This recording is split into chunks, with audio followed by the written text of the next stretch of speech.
आइए मन शरीर से हम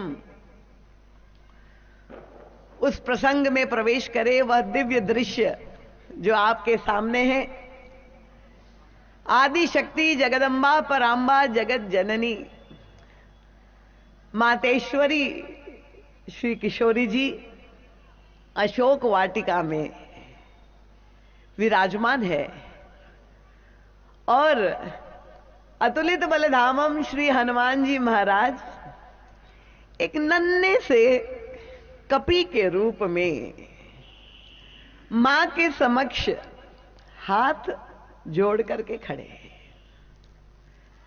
और यहां पर मां और पुत्र के बीच में जो अद्भुत अनोखा संवाद हो रहा है, उस संवाद के अंतराल में जो रहस्य है,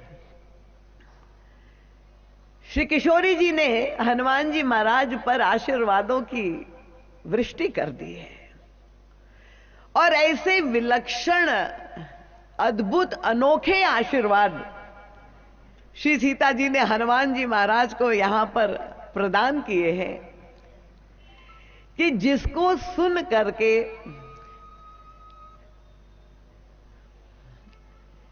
श्री हनुमान जी महाराज मगन हो जाते हैं और उनके मुख से एक शब्द निकलता है, अब कृत कृत्य भयौ मैं माता। अब हनुमान जी महाराज के मुख से ये जो शब्द निकला, मां में कृत कृत्य हो गया। तो ये जो हनुमान जी महाराज की यात्रा है, क्योंकि सुंदरकांड के कथानक से आप लोग सब अवगत है। देखिए घटनाक्रम क्या घटित हुआ, किष्किंधा कांड से यात्रा प्रारंभ हुई और कैसे लंका में उसकी परिसमाप्ति हो गई, वो कहानी तो आप जानते ही है। कथा का उद्देश्य क्या है? देखिए ये सारी घटनाओं की पुनरावृत्ति करना, ये तो इतिहास का विषय है। त्रेता युग में क्या हुआ उसको कथा नहीं कहते हैं। कथा का मतलब यह है कि प्रभु ने अमुक युग में अवतरित होकर के जो लीला की, उस लीला के द्वारा हम सबको जो संदेश दिया, वो संदेश के द्वारा वो कथा हमारे जीवन में कैसे प्रेरणास्पद हो सकती है और कैसे हमारे जीवन में वर्तमान में हमारा कल्याण हो सकता है, हमारी निज जीवन की समस्या का समाधान हो सकता है। ये जो है विषय वस्तु कथा का है। तो श्री हनुमान जी महाराज की जो यात्रा प्रारंभ हुई किष्किंधा कांड से और जिसकी परिसमाप्ति हुई मां के चरणों में लंका में, और ये यात्रा केवल एक व्यक्ति की यात्रा नहीं है। युग तुलसी परम पूज्य गुरुदेव बताते हैं कि यात्रा हम सब साधकों के लिए जो अपने जीवन में कृतकृत्यता पाना चाहते हैं, ऐसे सभी साधकों के लिए वह पथ उनका प्रदर्शन करती है ये यात्रा। तो कृतकृत्यता का अर्थ क्या है? क्योंकि समस्त शास्त्रों में साधना का, कर्म का, नियम के पालन का महत्व बताया गया। व्यक्ति जो है कर्म किए बिना रह ही नहीं सकता, क्योंकि प्रवृत्ति मार्ग में तो प्रत्येक व्यक्ति कर्म करता ही है, पर निवृत्ति मार्ग पर भी जो चल रहा है, जिसने घर गृहस्थी का परित्याग करके संन्यास ग्रहण कर लिया, वो भी उनके जीवन में भी नाना प्रकार की प्रवृत्ति दिखाई देती है। तो शास्त्र कहते हैं कि यद्यपि साधना पुरुषार्थ कर्म करना अनिवार्य है, पर समस्त साधना और पुरुषार्थ की अंतिम परिणति है कृतकृत्यता।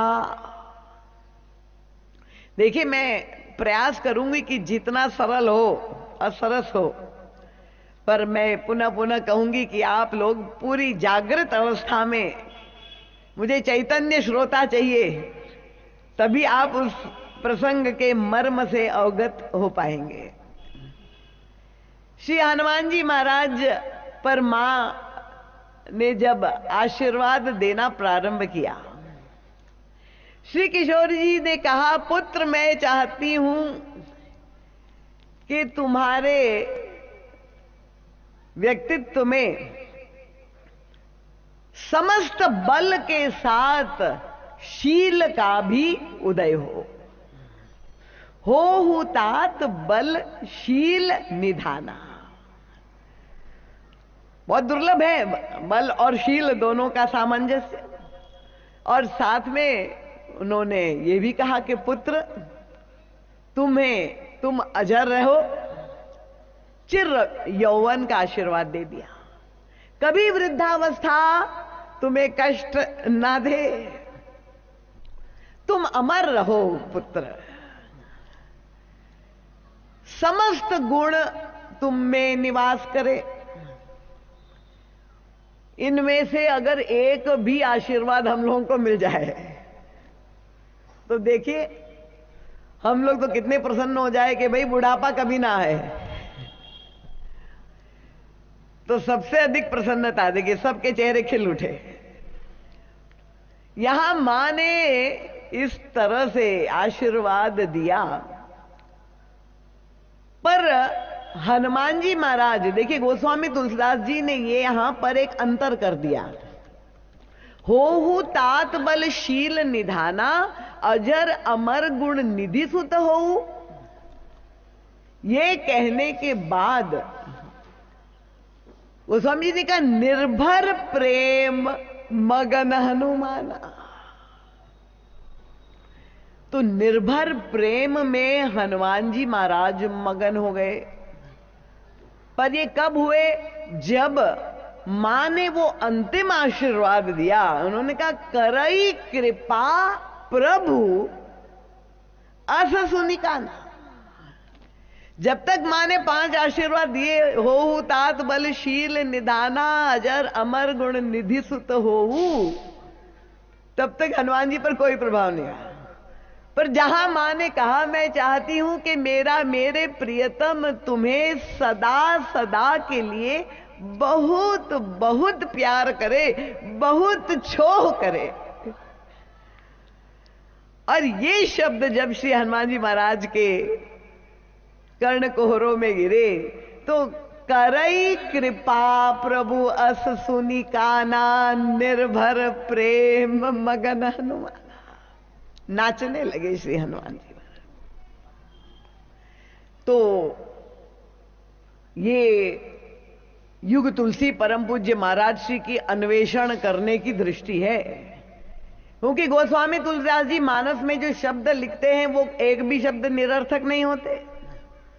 वो लिख सकते थे कि हनुमान जी महाराज प्रेम में मगन हो गए, पर ये नहीं लिखा।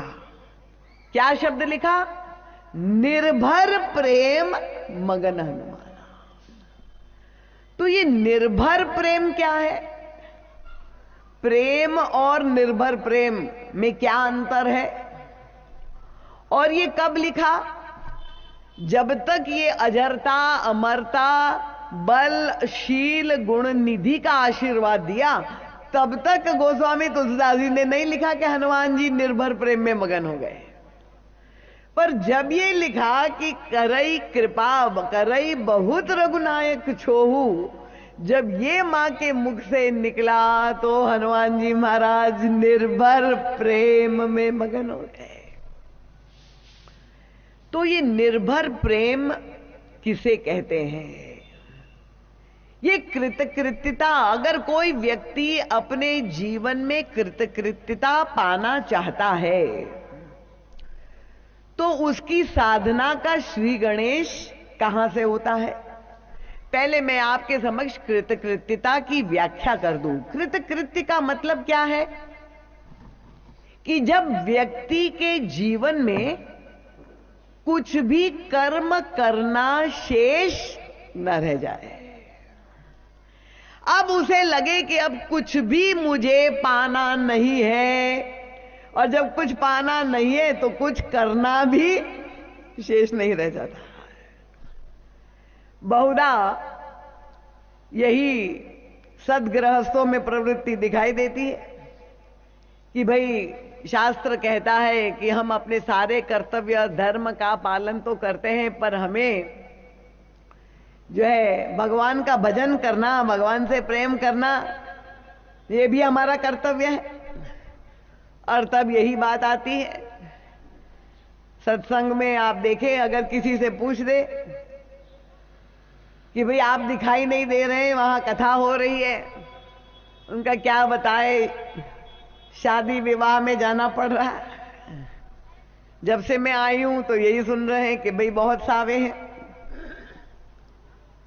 किसी ने कहा भाई हमारे घर में बच्चों की परीक्षा है तो इसलिए घर में रहना आवश्यक है। गोस्वामी तुलसीदास जी ने तो मानस के प्रारंभ में लिख दिया, गृह कार्य नाना जंजाला। पर जिनके पुत्र पुत्रियों का ब्याह हो गया है, सारे दायित्वों से मुक्त हो गए, उनसे भी अगर पूछा जाए भाई आप नियमित रूप से भजन करते हुए नहीं दिखाई दे रहे हैं, तो कहेंगे क्या बताए, मेरी जो पोती है ना वो मेरे बिना रहती ही नहीं। तो ये कर्म करते ही रहना है जीवन भर। पर क्या ऐसी भी एक स्थिति जीवन में आती है कि जब सारा कर्तव्य कर्म पालन करते हुए, धर्म पालन करते हुए व्यक्ति को ऐसा लगे कि अब कुछ भी करना शेष नहीं रह गया, उस स्थिति को कहते हैं कृतकृत्यता। समझ में आ गई?